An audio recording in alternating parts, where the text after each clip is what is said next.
Sir, കഴിക്കാൻ എന്താ വേണ്ടത്? മട്ടൻ കട്ട്ലറ്റ് എടുത്തോളൂ. ഏയ്, പൂച്ചയൊന്നും ചെയ്യണ്ട, മട്ടനാണ് വേണ്ടത്. Mutton cutlet. അമ്മേ, അതെന്തിനാ അയാൾ ഓടിയത്?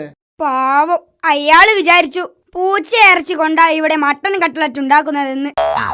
അല്ല രാഘവ, ഇന്നലെ രാത്രി നിന്റെ വീട്ടിൽ കള്ളം കയറിയെന്ന് കേട്ടല്ലോ. നീ സ്ഥലത്തുണ്ടായിരുന്നില്ലേ? ഞാനും ഭാര്യയും മാത്രമേ വീട്ടിലുണ്ടായിരുന്നുള്ളൂ.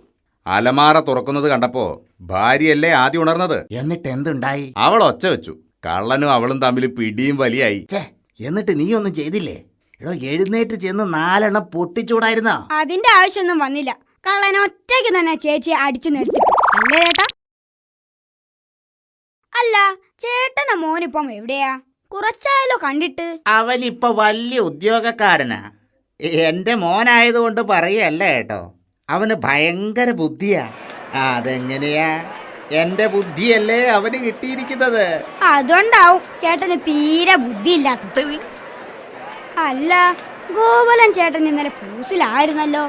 ആരായിരുന്നു കമ്പനി? ഇന്നലെ ഞാൻ വളരെ മോശം കൂട്ടുകെട്ടിലായിപ്പോയടാ ടിന്റുമോനെ. അതാ പൂസായി പോയത്. എന്റെ ഭാര്യ മെലിയാനുള്ള മരുന്ന് കുടിച്ചു. എന്നിട്ട് എന്തായി? മെലിഞ്ഞോ? പിന്നെ ദിനം പ്രതിയല്ലേ മെലിഞ്ഞു വന്നത്. മെലിഞ്ഞു മെലിഞ്ഞു മെലിഞ്ഞ് കഴിഞ്ഞ ആഴ്ച അവളെ കാണാണ്ടായി. അല്ല, ആരിത്? സാഹിത്യം സോമേട്ടനോ? വരൂ, ഇരിക്കൂ. എടാ മോനെ, ഞാനൊരു ഭയങ്കരമായ രചനയിലായിരുന്നു. അതായത് എന്റെ ആത്മകഥ. ആത്മഹത്യയോ?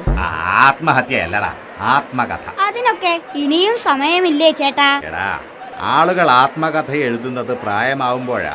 അതെന്തിനാന്നറിയാമോ? ഓ, അതൊക്കെ എനിക്കറിയാം. ആരെ പറ്റിയോ എന്ത് പുണ്ണാക്കും എഴുതാം. ചാവാറായ പ്രായമായതുകൊണ്ട് ആരും തല്ലാൻ വരും. എന്നാലേ ഞാനൊരു വ്യത്യസ്തതയ്ക്ക് ശ്രമിക്കുകയാണ്. അതായത് എൻ്റെ ആത്മകഥ എൻ്റെ മരണശേഷം മാത്രമേ പ്രസിദ്ധീകരിക്കുകയുള്ളൂ. അത്രയ്ക്ക് ഞെട്ടിക്കുന്ന സംഗതികളാവും അതിലുണ്ടാവുക. അതുകൊണ്ടാണ് പ്രസിദ്ധീകരിക്കുന്നത് മരണശേഷം മതി എന്ന് വെച്ചത്. ഹോ, എനിക്കത് വായിക്കാൻ ധൃതിയായി.